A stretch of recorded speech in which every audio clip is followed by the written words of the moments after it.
Imagine a relay race under stadium lights. 4 elite runners, every muscle tuned, every fraction of second optimized. The first leg is flawless. The second is explosive. The third is steady. And then comes the transition. The runner hesitates. The hands miss by millimeters. The baton drops and hits the track. The race is lost not because the runners are not fast or exceptional, because just one final handoff was not executed effectively. Such handoff zone is where I live every day. Only my batons aren't aluminium. These are therapeutic hypotheses. I work in portfolio management. My role sits between discovery, development, manufacturing, strategy, and commercial. A space where promising ideas enter before they face its next environment. A space where we ask not only if it is exciting, but what will it take for it to succeed from that moment and beyond.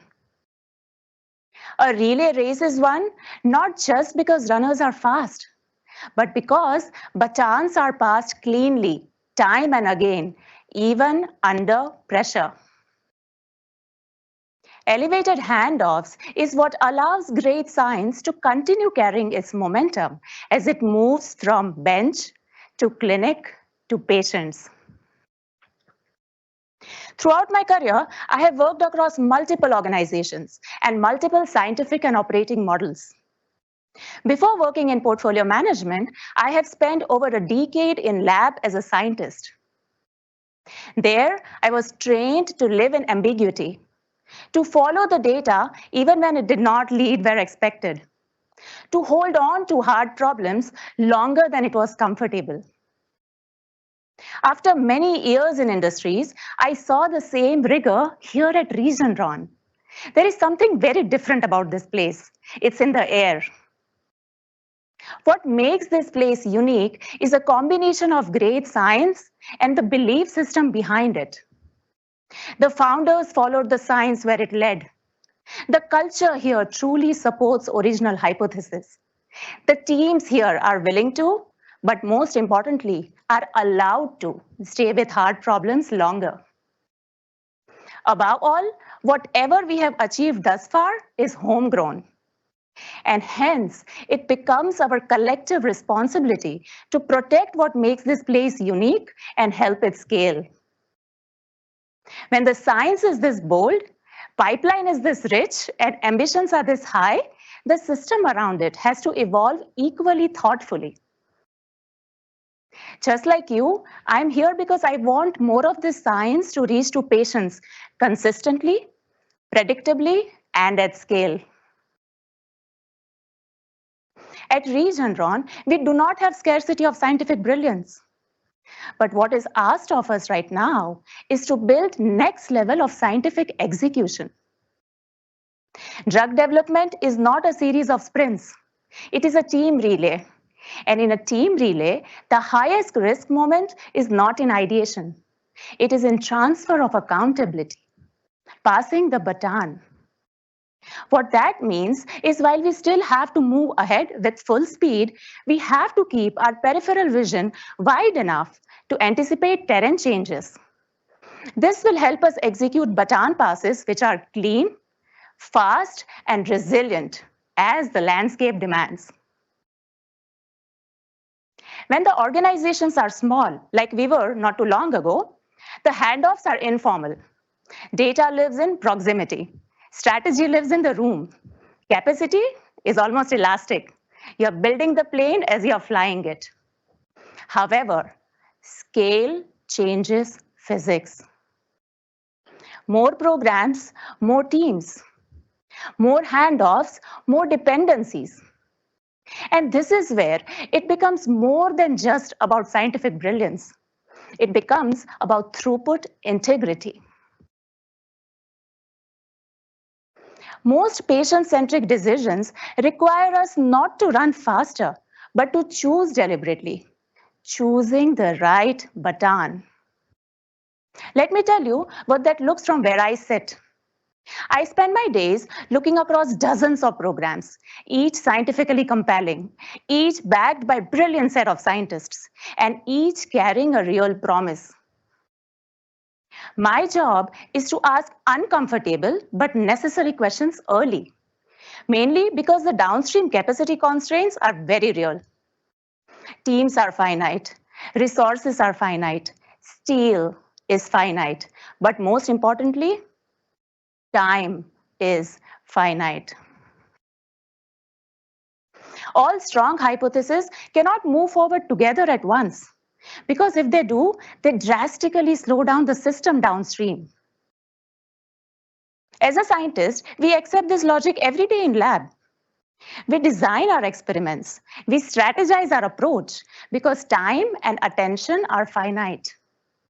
We prioritize our questions to be answered because resources are finite. We live with same constraints outside lab as well. While I can want everything on my wish list, I still have to choose deliberately what I add to my cart. Portfolio management is similar principle applied at scale. Our job is to make sure that when a program is moving ahead, it just doesn't successfully reach its next milestone, but it charges ahead with everything it needs behind it to succeed. That is about stewardship. The next obvious question is, how do we know if we have the right baton? Today, I present to you a framework which is simple, repeatable, scalable, and applicable to every single one of us. This may help us gut check just that. We ask these questions at program and molecule level every day. However, today I invite all of us to widen our lens. Let's not just think about it at a program or a molecule level. Let's put that in the context of the whole portfolio. Let's put that in the context of the portfolio of batons. Let's put that in the context of a whole relay team. And let's put that in the context of 40 plus batons across 80 plus tracks that we are currently running. Now, when we have a baton, let's pause for a moment and ask these three questions.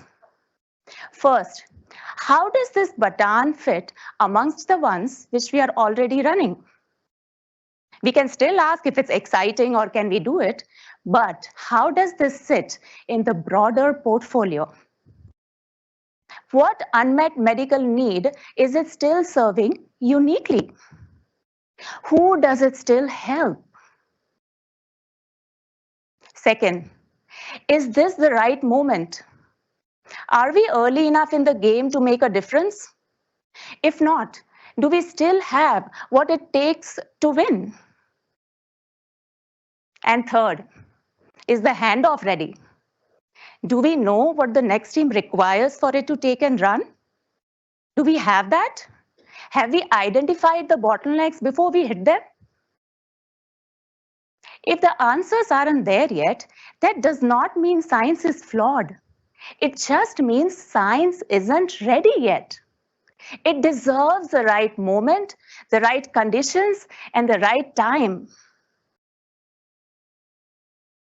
So what does a world-class relay team full of Olympic-level sprinters looks like? It looks like choosing the right baton. It looks like conducting handoffs which are seamless, flawless. It looks like fewer decisions late in the game. And it looks like capacity aligned with priorities. A healthy pipeline is not where everything survives. It is where right therapy reaches in the hands of right patients, people who need them, in the right, preferably the shortest possible time. We as an individual may not be setting the whole company's portfolio direction. But at a place like Regeneron, no one works in isolation. That means every single one of us has the ability to impact at least one, if not more, handoffs. Starting today, let us be deliberate about it. Let us ask one question every day. What is that one handoff I control today? Data set that the next team is waiting on? A dependency which is yet to be named? A meeting that needs to end in clarity or sometimes uncomfortable decisions? These moments may look small. They are not. These are the difference between momentum and friction, between a dropped baton and a smooth exchange. Let us all be intentional together. Let us work together to add operational muscle so that we can accelerate the therapies to patients while not losing what makes this place rare. The truth is, we all already operate at elite level. Our next best advantage is not to be running faster, but to be running together. Let's be a relay team in the essence of it. Let's play a team relay, the gist of it. Flawless baton passes, seamless executions, and a shared peripheral vision. When we win, the victory is not just going to be another novelty. It is going to be the right therapy in the hands of right patients at the right time. Now more than ever, Regeneron requires us to work as closely as possible, hand in hand, before biology runs out of patience. That is the baton, and it is ours to pass. Thank you.